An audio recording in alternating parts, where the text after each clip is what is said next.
ಎಲ್ಲರಿಗೂ ನಮಸ್ಕಾರ. ಇವತ್ತು ಡಿಫ್ರೆಂಟಾಗಿ ಬಸ್ಸಾರು ಮಾಡುವುದು ಹೇಗೆ ಅಂತ ಹೇಳ್ತಾ ಇದ್ದೀನಿ.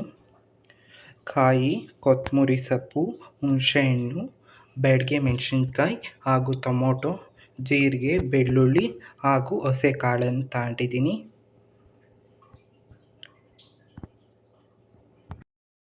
ಹಾಗೆ ಇವಾಗ ಟೊಮೊಟೊ ಹಾಕ್ಕೊತಾ ಇದ್ದೀನಿ.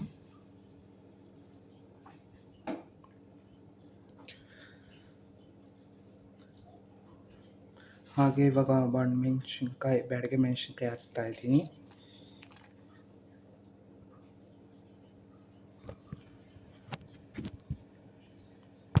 ಇವಾಗ ಉಪ್ಪು ಹಾಕ್ತಾ ಇದ್ದೀನಿ.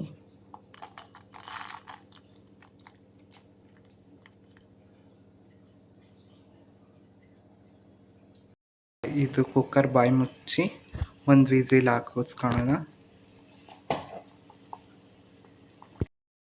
ಟೊಮೊಟೊ, ಬ್ಯಾಡಗಿ ಮೆಣಸಿನ್ಕಾಯಿ ಹಾಕಿದ್ದೀನಿ. ಇವಾಗ ರುಬ್ಕೊಳ್ಳೋಣ. ಇನ್ನೊಂದ್ಸಲಿ ರುಬ್ಕೊಳಕ್ಕೆ ಏನೇನು ಹಾಕ್ಕೊತಾ ಇದ್ದೀನಿ ಗೊತ್ತಾ? ಕಾಳು, ಆಮೇಲೆ ಕಾಯಿ, ಬೆಳ್ಳುಳ್ಳಿ, ಕೊತ್ತಂಬರಿ ಸೊಪ್ಪು, ಜೀರಿಗೆ, ಈರುಳ್ಳಿ ಹಾಗೂ ಹುಣಸೆಹಣ್ಣು ಹಾಕ್ಕೊತಾ ಇದ್ದೀನಿ. ಟೊಮೊಟೊ ಮತ್ತು ಬ್ಯಾಡಗಿ ಮೆಣಸಿನ್ಕಾಯಿ ರುಬ್ಬಿರೋದು ಇದು. ಹಾಗೆ ಖಾರದ ಪುಡಿ ಹಾಕ್ಕೊಂಡಿದ್ದೀನಿ. ಈ ರೀತಿ ರುಬ್ಕೊಬೇಕು. ಪ್ಲೇಗೆ ಒಂಚೂರು ಎಣ್ಣೆ ಹಾಕ್ಕೊಂಡಿದ್ದೀನಿ. ಒಗ್ಗರಣೆ ಮಾಡ್ತೀನಿ ಸಾಂಬಾರನ್ನ. ಇವಾಗ ಸಾಸಿವೆ ಹಾಕ್ತಾ ಇದ್ದೀನಿ. ಇವಾಗ ಟೊಮೊಟೊ ಮತ್ತು ಬ್ಯಾಡಗಿ ಮೆಣಸಿನ್ಕಾಯಿ ರುಬ್ಕೊಂಡಿದ್ದೀನಿ, ಅದನ್ನು ರುಬ್ಬಿರೋದು ಹಾಕ್ತಾಯಿದ್ದೀನಿ.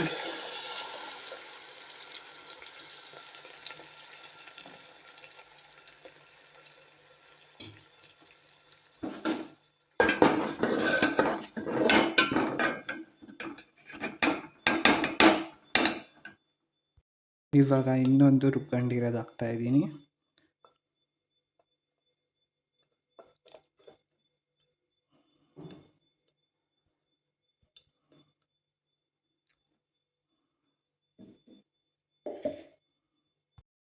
ಇವಾಗ ಕಾಳಿನ ನೀರು ಬೇಯಿಸ್ಕೊಂಡಿರೋದು ನೀರು ಹಾಕಿದ್ದೀನಿ.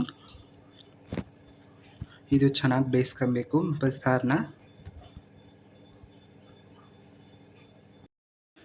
ಈ ರೀತಿ ಒಂದ್ಸಲಿ ಟ್ರೈ ಮಾಡಿ, ತುಂಬ ಚೆನ್ನಾಗಿರುತ್ತೆ. ಲೈಕ್ ಮಾಡಿ, ಶೇರ್ ಮಾಡಿ, ಕಮೆಂಟ್ ಮಾಡಿ, ಹೇಗಿತ್ತು ಅಂತ ತಿಳಿಸಿ.